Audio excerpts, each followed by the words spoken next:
মানুষ বড়ই বিচিত্র প্রাণী। সব সময় লড়াই করতে থাকে, সব সময় চেষ্টা করে যাতে সেই শ্রেষ্ঠ হয়, চেষ্টা করে যাতে তার সামনে সবার মাথা নত হয়। তাই সবার আগে শক্তি অর্জন করার চেষ্টা করে। সে শক্তি অর্জন করেও নেয়, আর তারপর ভয় দেখিয়ে সবাইকে নিজের সামনে নত করে। কিন্তু একটা গুরুত্বপূর্ণ কথা ভুলে যায়, বুঝতেই পারে না। দেখুন, আমি আপনাকে একটা উদাহরণ দিই। আপনি নিশ্চয়ই বৃক্ষ এবং তার ডালপালা দেখেছেন, যা ফলের ভারে নিচু হয়ে যায়। ফল পড়ে গেলে আবার সে উঠে যায়, তারপর আরও একটা ফল হয়, সেটাও পড়ে গেলে আবার উঠে যায়। সর্বদা নত থাকে না। কখনো হাঁটতে গিয়ে আপনি নিশ্চয়ই দেখে থাকবেন যে আপনার পা কোনো ফুলের ওপরে পড়লে তা নত হয়ে যায়, কিন্তু যেই আপনি পা সরাবেন সেই ফুল আবার উঠে দাঁড়ায়। একটা অত্যন্ত গুরুত্বপূর্ণ কথা মনে রাখবেন, যে শির ভয়ভীত হয়ে আপনার সামনে নত হয়, সেই শিরই বিরোধিতা করতে সবার আগে দাঁড়াবে। আপনি জিতে নিন, সবাইকে জিতে নিন, কিন্তু ক্ষমতার দ্বারা নয়। তাদের জিতুন প্রেমের সাহায্যে। রাধা রাধা। ঈশ্বর লতা পাতাকে দাঁড়িয়ে থাকার শক্তি দেননি, ঈশ্বর এই শক্তি দিয়েছেন বৃক্ষকে। এই লতা পাতা বৃক্ষের সাহায্যে দাঁড়িয়ে থাকে, তাতেই বিকশিত হয়। এবার এই লতা পাতা দুই ধরনের হয়।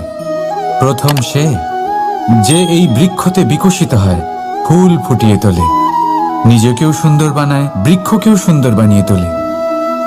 দ্বিতীয় সে যে বৃক্ষকে পুরোপুরি শুকিয়ে দেয়, তার প্রাণ শক্তি তার থেকে কেড়ে নেয়, আর শেষে নিজেও ধ্বংস হয়ে যায়। তাই মনে রাখবেন, যে ব্যক্তি সবসময় আপনার সাথে থাকে, সবসময় আপনার সম্বল হয়ে থাকে, সবসময় সে আপনাকে সাহায্য করে, আর যদি আপনি তার সাথে ছলনা করেন, আপনার অন্ত নিশ্চিত। এরকম কখনো করবেন না। সেই ব্যক্তিকে ভালোবাসা দিন, সম্মান দিন, আর আমার সাথে প্রসন্ন হয়ে বলুন, রাধা রাধা। কখনো আপনি কোনো কুমোরকে দেখেছেন যারা মাটির পাত্র বানায়? প্রথমে সে ভিজে মাটি মাখে, তারপর তাকে গড়ে, তারপর তাকে চাকায় দিয়ে সঠিক আকার দেয়। যদি আকার ঠিক না হয় তা তক্ষুনি ঠিক করে দেয়, কারণ সে এটা জানে যে একবার এটা আগুনের তাপে দিয়ে দিলে, একবার এটা শুকিয়ে গেলে তারপরে এর আকার কখনোই বদলানো যায় না। এখানে লুকিয়ে আছে একটা শিক্ষা, সমস্ত মাতা পিতার জন্য একটা শিক্ষা। মাতা পিতাও তো এরকমই হন। তাদের নিজেদের সন্তানকে সঠিক সময় মতো শ্রেষ্ঠ শিক্ষা দেওয়া উচিত। মাতা পিতা যেন কখনো তাদের বিধাতা না হতে চান, কিন্তু প্রতিটা মুহূর্তে সবসময় চেষ্টা করুন তাদের সঠিক পথ দেখানো। কখনো কোমলতা দিয়ে, কখনো ভালোবাসা দিয়ে, আর কখনো কঠোর হয়ে। তার জীবনকে, তার ব্যক্তিত্বকে আকার দেওয়ার চেষ্টা করুন। কারণ যেমন মাটি একবার শুকিয়ে গেলে তারপর সেই পাত্রের আকার বদলানো যায় না, ঠিক সেইভাবেই আয়ুর বৃদ্ধির সাথে সন্তানের শিক্ষা কখনোই বদলানো যায় না। তা মনে রাখবেন। রাধা রাধা। আপনি কি কখনো কোনো প্রজাপতি দেখেছেন? ভালো নিশ্চয়ই লাগে। আসলে প্রজাপতি কার না ভালো লাগে? ছোট হোক বা বড়, প্রজাপতিকে সবার ভালো লাগে। এবারে ভাবুন, এই প্রজাপতির সূত্রপাত কি করে হয়? এই প্রজাপতি শুরু হয় একটা গুটি থেকে, যেখানে সে সুরক্ষিত থাকে। গুটি ভেঙে যখন সে এই সংসারে আসে, তখন একটা কীট রূপে থাকে। কীট যে ভূমির ওপরে চলাচল করে, যে বৃক্ষের পাতার ওপরে সুরক্ষিত থাকে। তারপরে তার মধ্যে আসে আরো একটা পরিবর্তন, তার ডানা গজায়। তখনই সে প্রজাপতি হয়। তখন সে খোলা আকাশে উড়ে বেড়াতে পারে। সুন্দর সুন্দর পুষ্প থেকে সে মধু পান করে। কখনো ভেবেছেন যে প্রজাপতি ছাড়া আর কেউ এটা পারে না কেন? কারণ সে সেই গুটি থেকে বেরোতে পারে। যদি সে সেই গুটি থেকে নাই বেরোতো, সে উড়তেই পারত না, কখনো প্রজাপতি হতেই পারত না। আমাদের সাথেও ঠিক এটাই হয়। আমরা সবসময় সেখানেই থাকতে চাই যেখানে আমরা সুরক্ষিত থাকি। সেই সুরক্ষা চক্রেই আমরা থাকতে চাই, কিন্তু এই বিকাশ সুরক্ষা সীমা পার হওয়ার পরেই অর্জন করা যায়। তাই যদি আপনি জীবনে বড় কিছু করতে চান, মহান কাজ করতে চান, নিজের ব্যক্তিত্ব তৈরি করতে চান, তাহলে এই সুরক্ষা চক্র ভুলে যান। সুরক্ষা সীমা লঙ্ঘন করুন, এগিয়ে যান, প্রতিকূলতার সম্মুখীন হন, কঠিন পরিস্থিতির সম্মুখীন হন, সাহস করে এগিয়ে চলুন, আরো শক্তিশালী হয়ে উঠুন। তবেই আপনি জীবনে কিছু করতে পারবেন, তবেই আপনার ডানা গজাবে, আর তবেই আপনি এই সুন্দর আকাশে উড়ে বেড়াতে পারবেন। রাধা রাধা। আমাদের কোনো স্থানে পৌঁছতে গেলে একটা মাধ্যমের প্রয়োজন হয়। কিছু মানুষ এই মাধ্যমকে রাস্তা বলে, কেউ পথ বলে, আবার কেউ বলে সরণি। মানুষ নিজের লক্ষ্যে পৌঁছানোর জন্য এই পথেরই খোঁজে থাকে, কিন্তু মানুষ একটা কথা বুঝতে পারে না, যে এই পথে এগোতে গেলে এই পথকে পিছনে ঠেলাও অত্যন্ত প্রয়োজন। যদি এটা করার ক্ষমতা আপনার না থাকে, তাহলে আপনার পথ আপনাকে লক্ষ্যে পৌঁছতে দেবে না।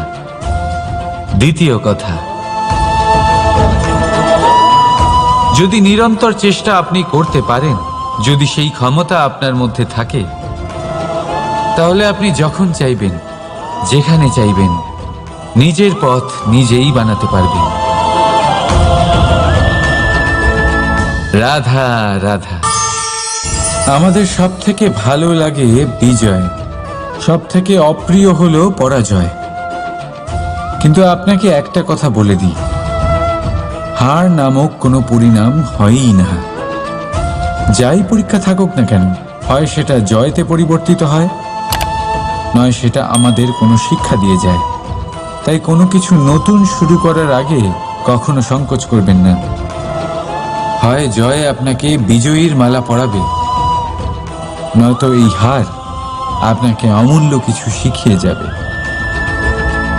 রাধা রাধা। এই ছোট কাঠের ডাল দেখতে পাচ্ছেন আপনি? একটা বৃক্ষ থেকে এরম হাজার হাজার ডাল পাবেন, যা দিয়ে আপনি আগুন জ্বালাতে পারবেন, যা নিজে জ্বলে আমাদের ভোজন বানাতে সাহায্য করে থাকে, যা নিজে জ্বলে অন্ধকারে আমাদের আলোকিত করে। যদি এটাই অন্যভাবে দেখা যায়, তাহলে এমনই এক ছোট্ট ডালের টুকরো একটা ছোট্ট ফুলকিতেই নিজের সাথে হাজার হাজার বৃক্ষ জ্বালিয়ে দিতে পারে।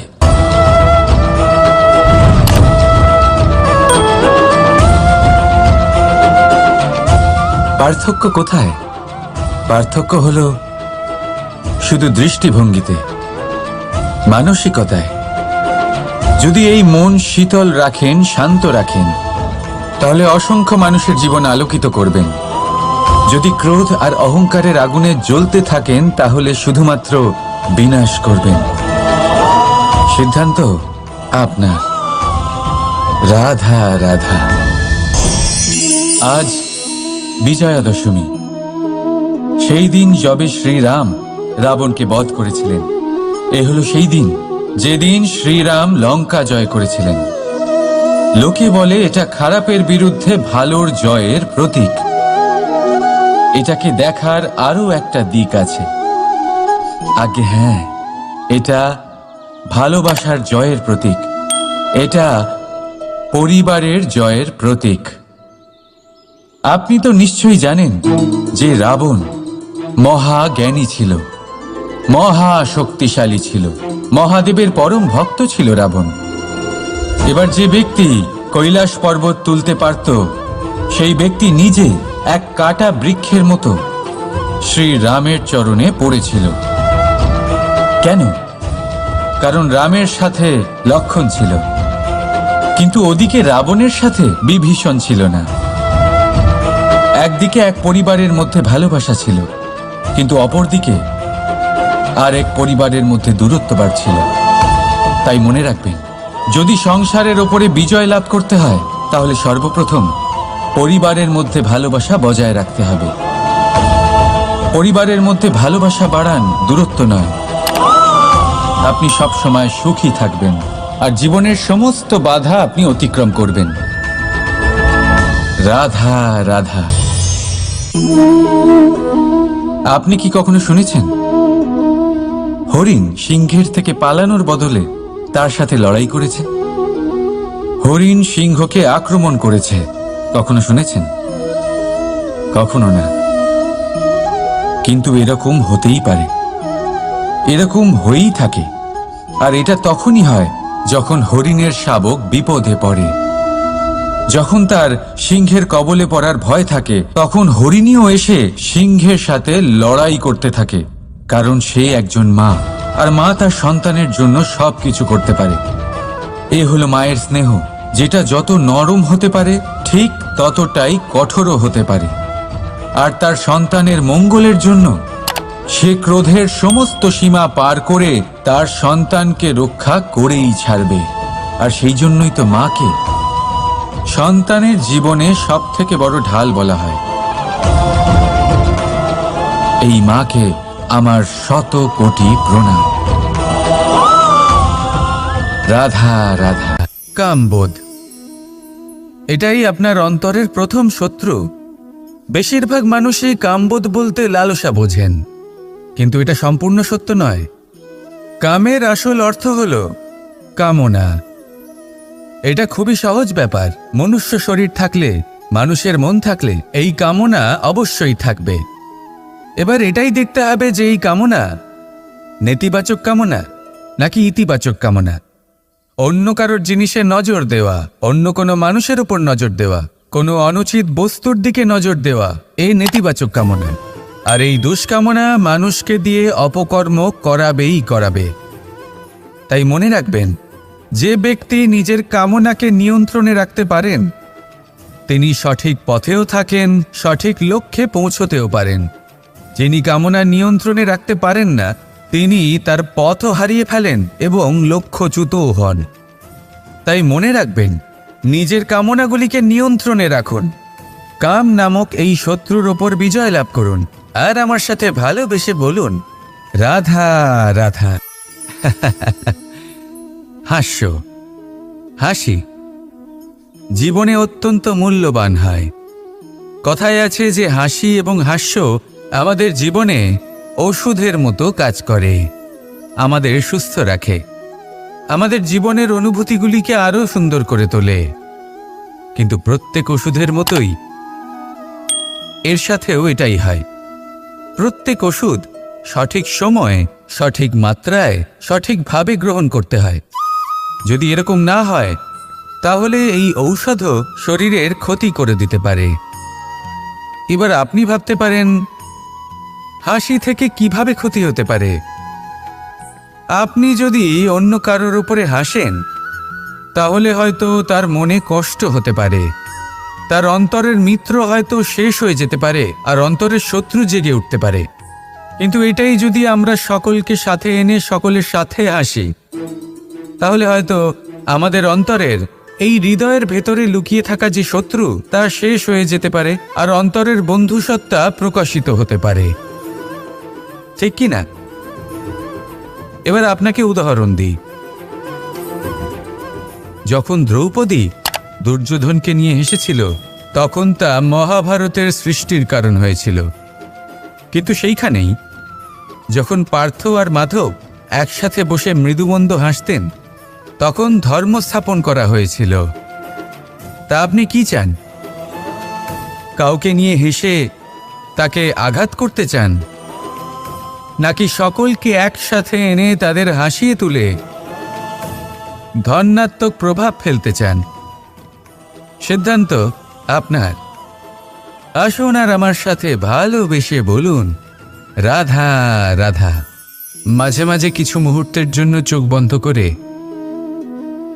ধ্যানের বেদিতে বসে ধ্যান করতে চেষ্টা করুন আর বোঝার চেষ্টা করুন যে আমরা সর্বপ্রথম কি দেখতে পাচ্ছি, কি অনুভব করছি। আপনি দেখতে পাবেন সবার আগে আপনার চোখের সামনে আপনার দুষ্কর্মগুলিকে, আপনার লুকিয়ে থাকা ক্রোধ, অন্তরের যন্ত্রণা, ভয়, নিরাশা, এই সব কিছুই সবার আগে দেখতে পাবেন আপনি। আর এই সব কিছুই আমাদের দুঃখের কারণ হয়ে ওঠে। এই সব কিছুর সারমর্ম কি? সারমর্ম শুধু একটাই, সেটা হলো এই যে আমাদের এই মন তা কিন্তু দুষ্কর্ম পছন্দই করে না। আমাদের এই মন একটা সুখময় জীবন যাপন করতে চায়, সৎকর্ম করতে চায়। তাই এটাই করুন, শুভ চিন্তা করুন, শুভ কর্ম করুন, ইতিবাচক মনোভাব নিয়ে জীবনে অগ্রসর হন। তারপর চোখ বন্ধ করে অন্তরে দেখতে থাকুন। দুঃখের আভাসই পাবেন না। এই মন প্রসন্নতা এবং প্রেমের দ্বারা পূর্ণ হবে এবং বারবার বলে উঠবে, রাধা রাধা। ছোটবেলা থেকেই আমি গরু চড়িয়ে অভ্যস্ত, সেই জন্য সকলে আমাকে গোপাল নামে ডাকত। কিন্তু গোপাল হয়ে আমি একটা অমূল্য শিক্ষা লাভ করেছি। আমি দেখেছি যে গৌশালাতে অনেক বাছুরের মধ্যে একটি গাই তার নিজের বাছুরকে অবশ্যই চিনে ফেলে। যেখানে সমস্ত বাছুর একই রকম দেখতে এবং প্রত্যেকের স্বরও সমান, তারপরেও সকল বাছুরের মধ্যে নিজের বাছুরকে ঠিক চিনতে পেরে যায় এবং তার সাথেই থাকে। ঠিক এইরকমই কিছুটা হয় আমাদের কর্ম এবং তার কর্মফল। আপনি সবার মাঝে থেকেও কোনো কর্ম যদি করেন, সেই কর্মফল সবার মধ্যে আপনাকে চিনে ফেলবে এবং আপনার সাথেই থাকবে। তাই যখনই কর্ম করবেন ভেবে চিন্তে করবেন। কোনো কর্ম করার আগে একবার ভেবে দেখুন, তাহলে জীবনে বারংবার অনুতপ্ত হতে হবে না।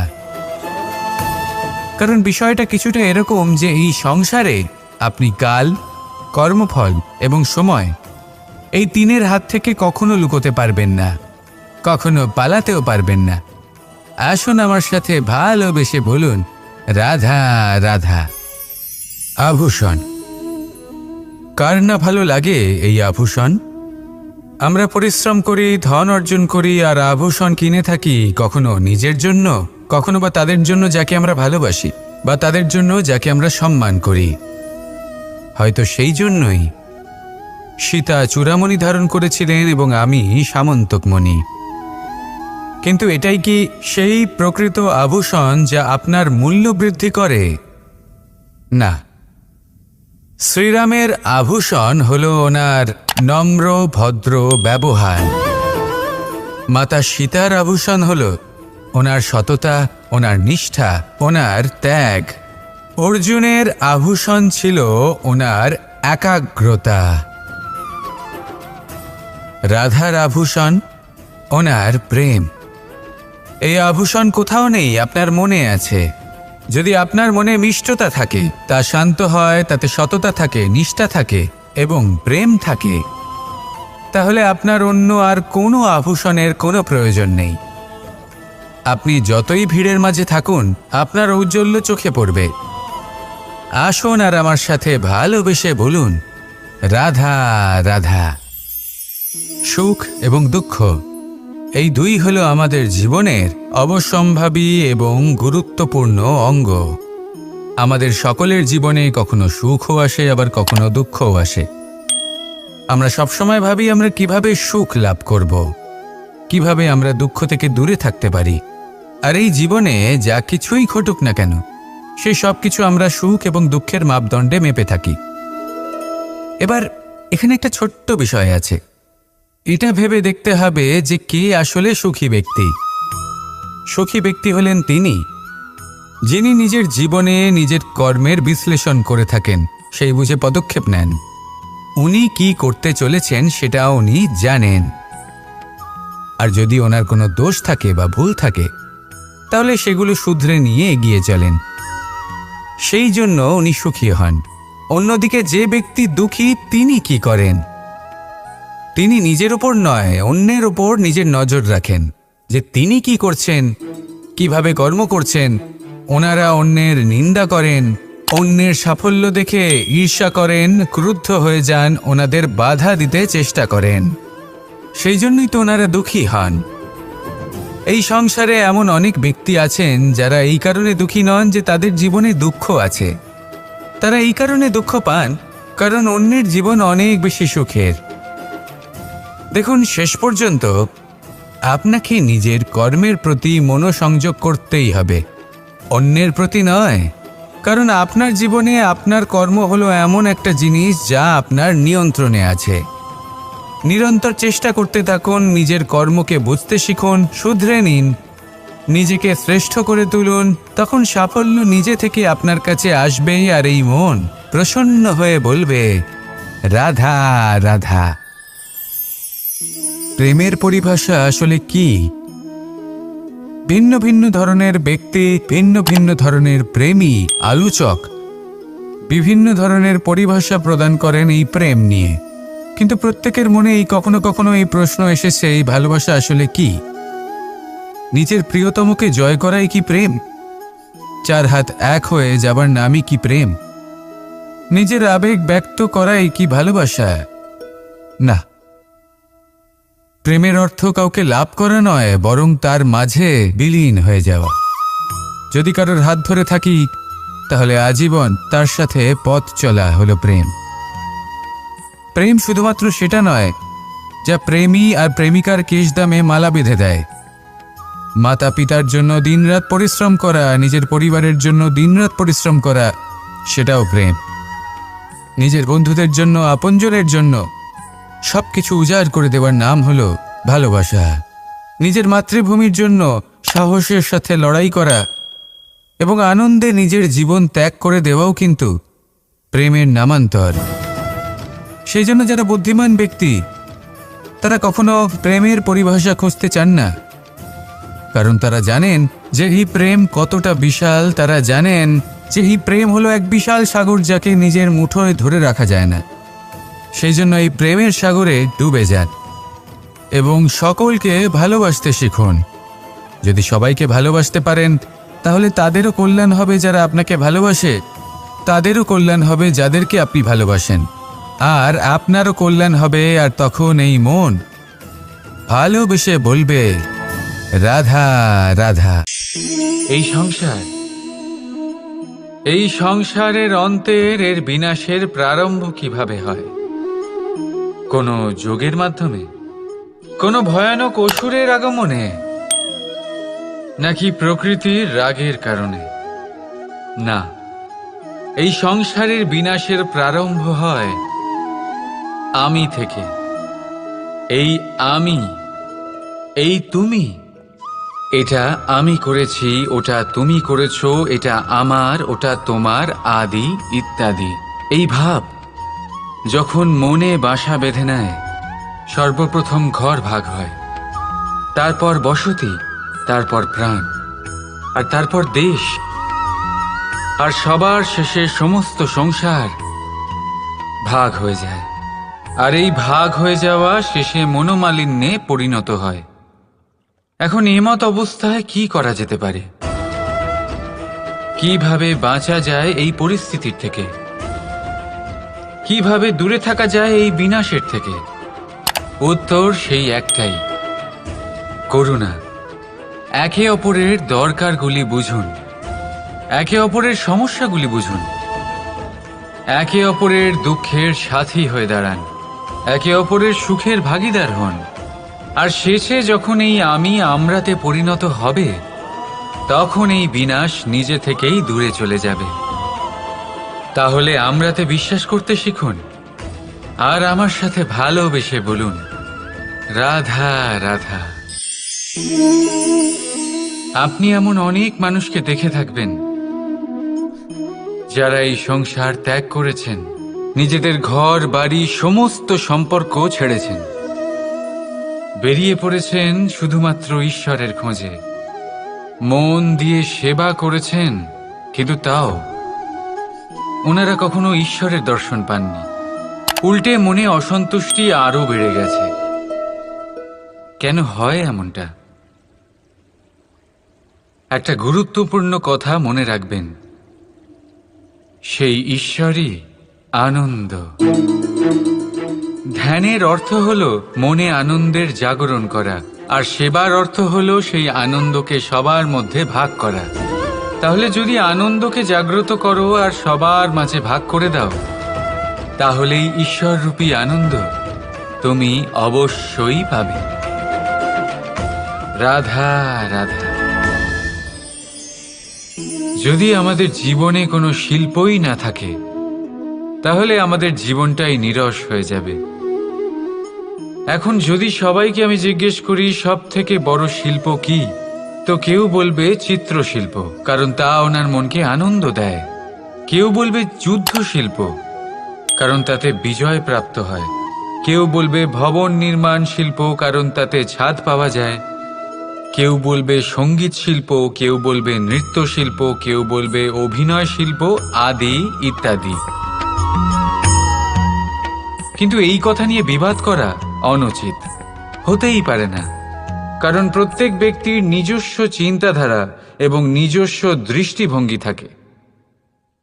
শুধু একটা কথা আছে, একটা বিশেষ বিষয় যা সব শিল্পতেই পাওয়া যায়, মনকে প্রভাবিত করার গুণ।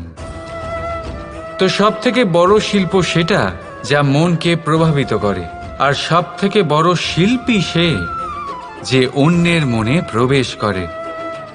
যার কাছে এই গুণ আছে সে সব থেকে বড় শিল্পী হবেন।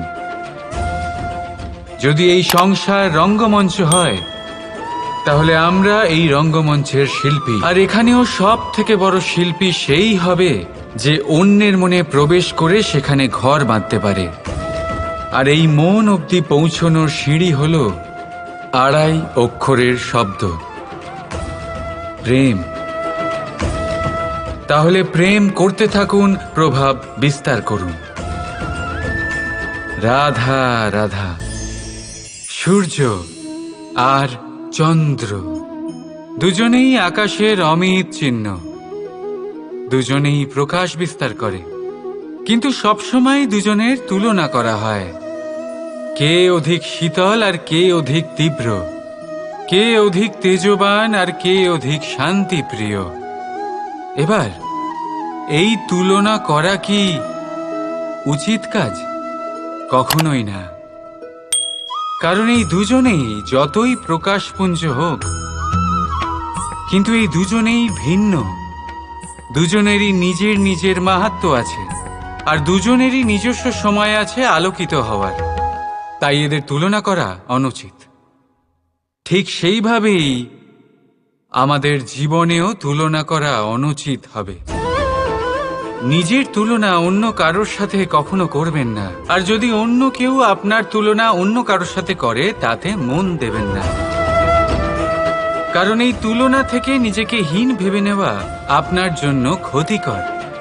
এটা আপনার জন্য লাভজনক নয়।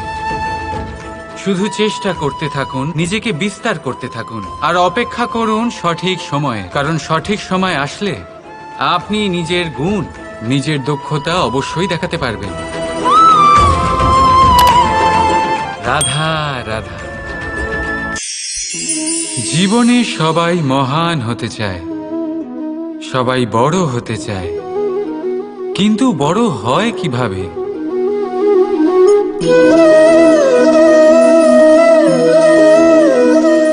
এটা আমার হাতে কি বলুন তো?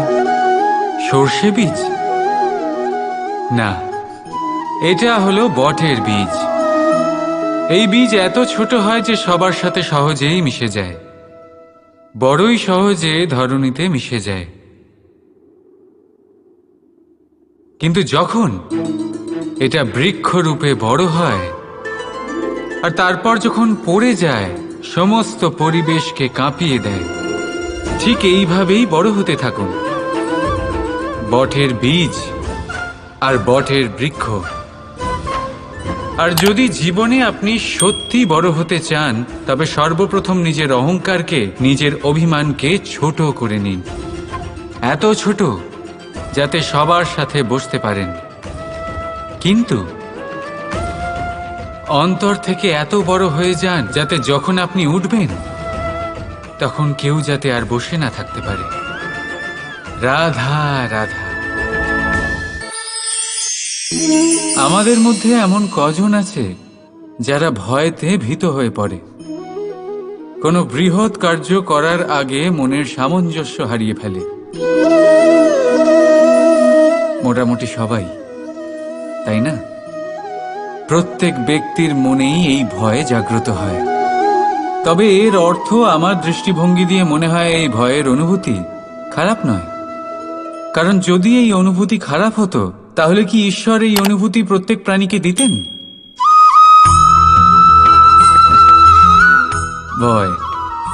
ভয়ের এই অনুভূতি আমাদের জন্য ভালো, অত্যন্ত আবশ্যক। মনে রাখবেন, যে কোনো কার্য করার আগে যদি মনে ভয় উৎপন্ন হয়, তাহলে এর অর্থ এই যে ওই কার্য করার সময় অনেক সংকটের সম্মুখীন আমাদের হতে হবে। আর সেই সংকটের সম্মুখীন হওয়ার জন্য আমাদের অত্যন্ত সাহসী হতে হবে। শুধুমাত্র এই কথা মনে রাখবেন, মনে সাহস জুগিয়ে এগিয়ে চলুন এই ভয়ের যাত্রাতে। কারণ এই ভয়ই আপনাকে আপনার লক্ষ্যে পৌঁছতে প্রেরণা যোগাবে, আপনাকে শক্তি প্রদান করবে। তাই এই ভয়ের দ্বারা ভয়ভীত হবেন না, এই ভয়কে জয় করুন। আর আমার সাথে ভালোবেসে বলুন, রাধা রাধা।